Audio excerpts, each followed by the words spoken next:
Assalamualaikum dan salam sejahtera. Nama saya Muhammad Haris Nasrid bin Muhammad Asri.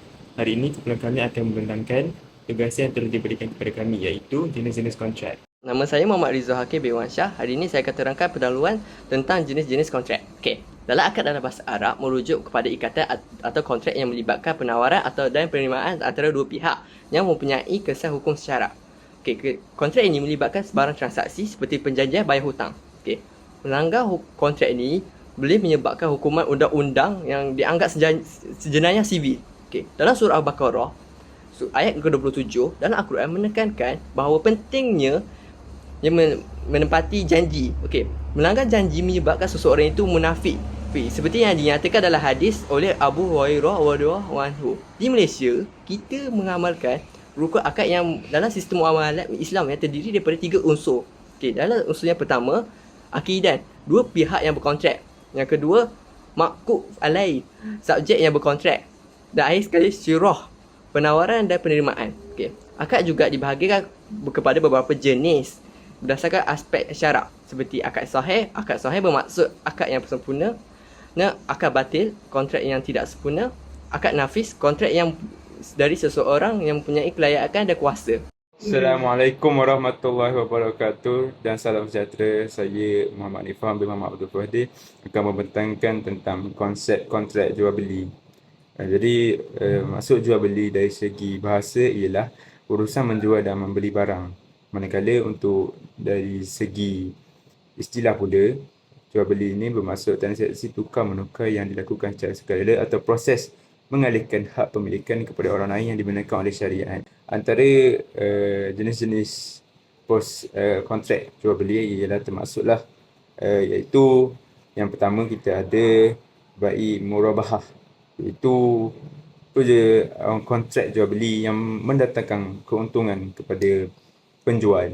Manakala untuk yang kontrak jual beli yang kedua kita ada bai bitaman ajil, iaitu proses jual beli secara beransur-ansuran. Contohnya bila kita beli satu barang tu, kita mula-mula kita akan bayar deposit dulu. Lepas tu untuk bulan dan seterusnya kita akan bayar dalam jumlah yang telah dipersetujui secara beransur-ansuran. Dan untuk yang kontrak ketiga kita ada bai as-salam, iaitu bayar dahulu. Contohnya bila dia buat sesuatu tempahan, dia akan bayar dulu dan akan tunggu barang itu sampai. Untuk yang keempat kita ada bai al-inah, iaitu jual dan beli semula. Dari segi istilah, kontrak di antara dua pihak, penjual dan pembeli yang sama. Pihak yang menjual suatu barang kemudiannya bertindak sebagai pembeli yang membeli barang yang dijual. Untuk yang terakhir iaitu bai al-istisna, iaitu dari segi bahasa tempahan, sama juga seperti yang disebut tadi. Kontrak ini biasanya berlaku semasa proses tempahan, di mana bayaran akan diberikan setelah barangan yang ditempah itu sampai. Untuk kontrak sewaan iaitu al-ijarah pula terbahagi kepada dua, iaitu sewa menyewa dan upah mengupah. Untuk kontrak sewa menyewa, iaitu dari segi istilah bermaksud akad antara pemilik harta dengan penyewa, di mana pemilik harta membenarkan penyewa mengguna dan memperolehi manfaat daripada harta tersebut. Sebagai contoh, bila seseorang itu dia menyewa satu rumah, jadi kiranya dalam tempoh yang dia menyewa dia perlulah bayar. Contoh, setiap bulan dia akan bayar dalam harga yang telah ditetapkan. Itu contoh untuk sewa menyewa. Seterusnya kita ada upah mengupah. Dari segi maksud istilah, iaitu akad antara orang yang mengupah dan penerima upah, di mana pengupah berjanji akan membayar upah ke atas segala kerja dan perkhidmatan yang dilaksanakan. Seperti contoh yang kita boleh bagi di sini, bila seseorang itu bekerja dengan majikan akan membayar gaji sebagai upah di atas kerja-kerja yang telah dilakukan oleh pekerja tersebut. Kita juga ada al-ijarah summa al-bai', iaitu kontrak perjanjian sewa di antara penyewa serta pemilik barangan yang berakhir dengan pembelian aset itu oleh penyewa daripada pemilik barangan tersebut. Maksudnya di sini dia akan sewa dulu untuk beberapa lama dengan tujuan untuk membeli barangan tersebut. Saya ialah Ahmad Yasin bin Muhammad Tamizi. Okey.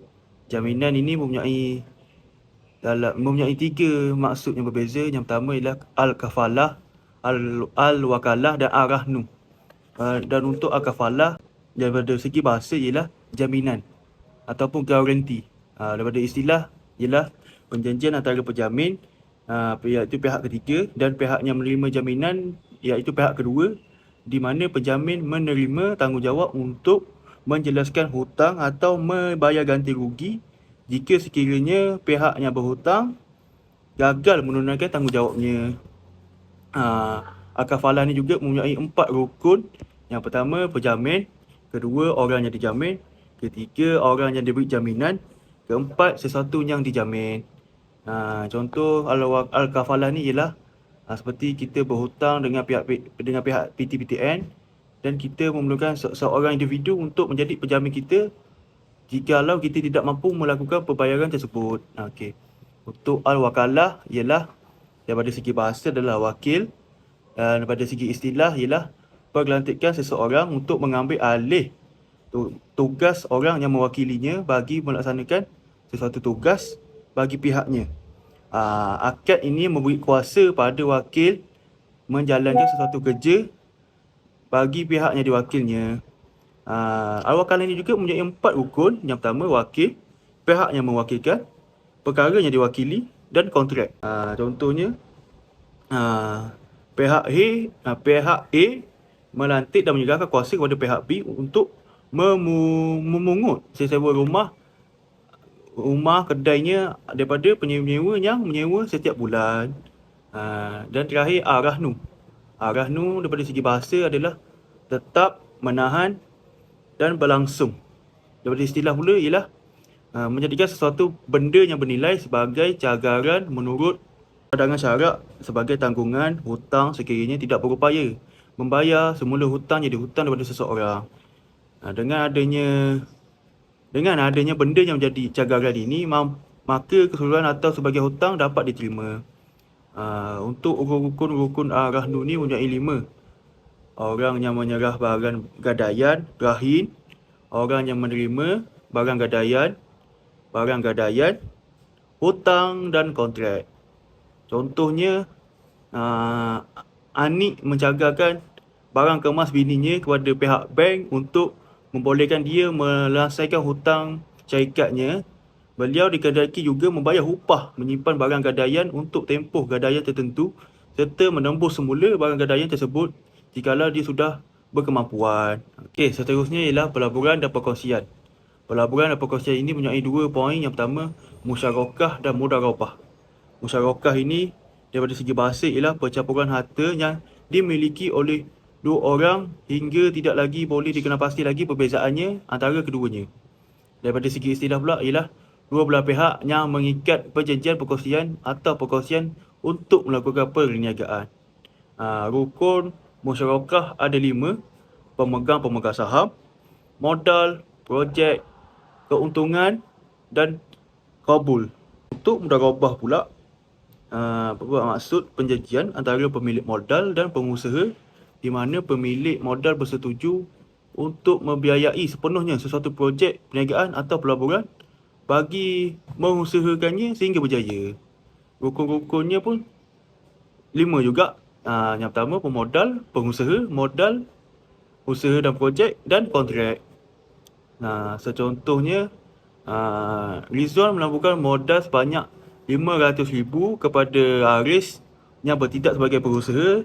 Keuntungan yang bakal diperolehi akan dibahagikan mengikut nisbah yang dipersetujui antara mereka. Contohnya 50-50. Manakala kerugian akan ditanggung oleh pihak Rizwan sendiri sepenuhnya. Dan untuk poin terakhir saya ialah pinjaman dan hutang. Pinjaman dan hutang ini mempunyai 2 istilah. Yang pertama, qard al-hasan dan al-iwalah.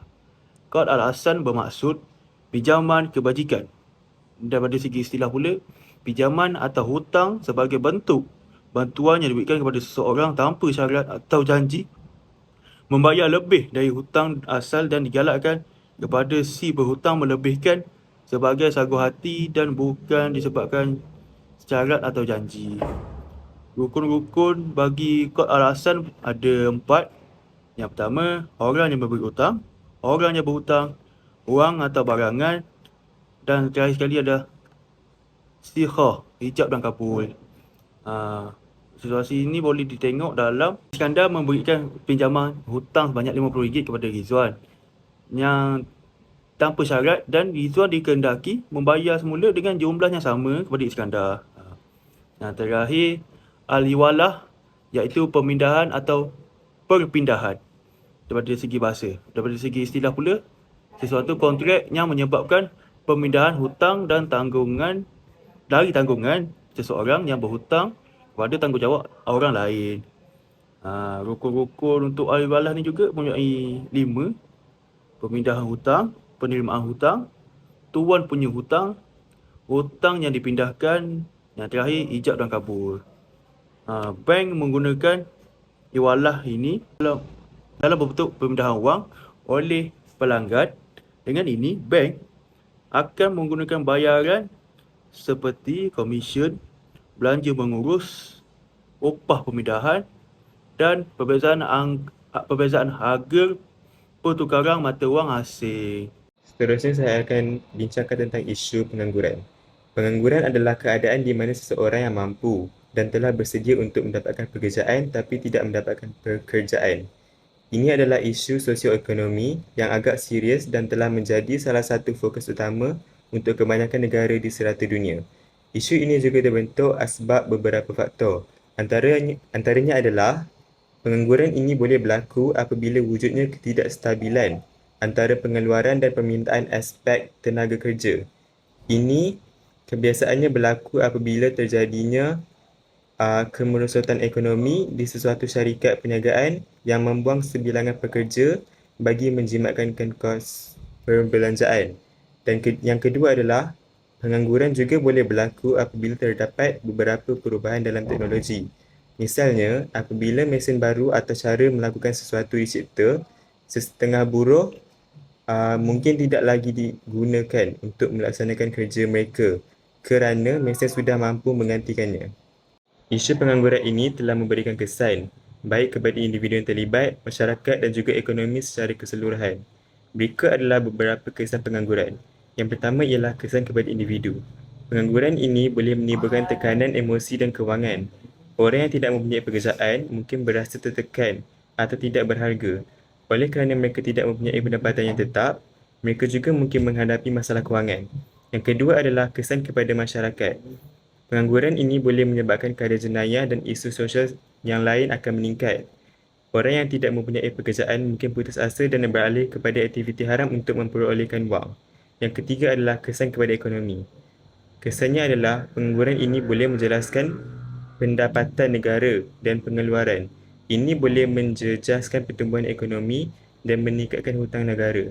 Sekiranya isu ini terus berlaku, maka ianya akan merosakkan nama negara di mata dunia. Yang terakhir adalah kesan jangka panjang. Kesannya adalah pengangguran jangka panjang boleh mengurangkan daya saing seseorang di pasaran kerja kerana kemahiran mereka berkurangan. Ini boleh membawa kepada pengangguran struktural, iaitu apabila kemahiran pekerja tidak sepadan dengan keperluan majikan.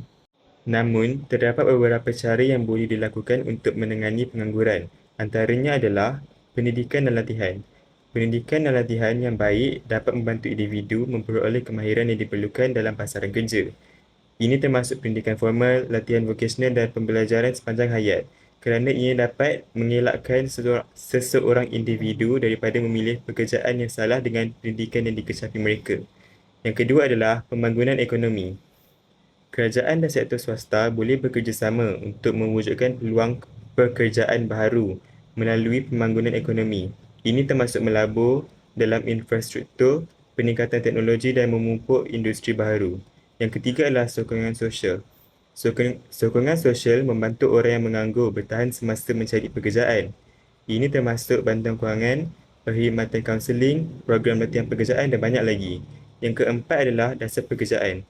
Kerajaan boleh melaksanakan dasar guna tenaga yang bertujuan untuk mengurangkan kadar pengangguran. Ini mungkin termasuk insentif cukai untuk majikan yang mengambil pekerja, program pekerjaan awam dan peraturan yang menggalakkan fleksibiliti tempat kerja.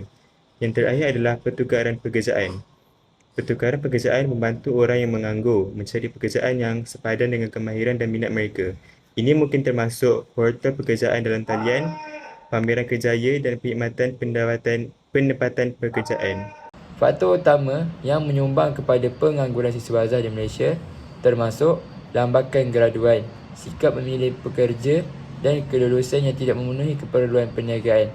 Oleh itu, siswa azhar yang meningkatkan pengetahuan dan kemahiran berkaitan dengan pasaran pekerja supaya mereka bersedia untuk menerima peluang pekerjaan sedia ada.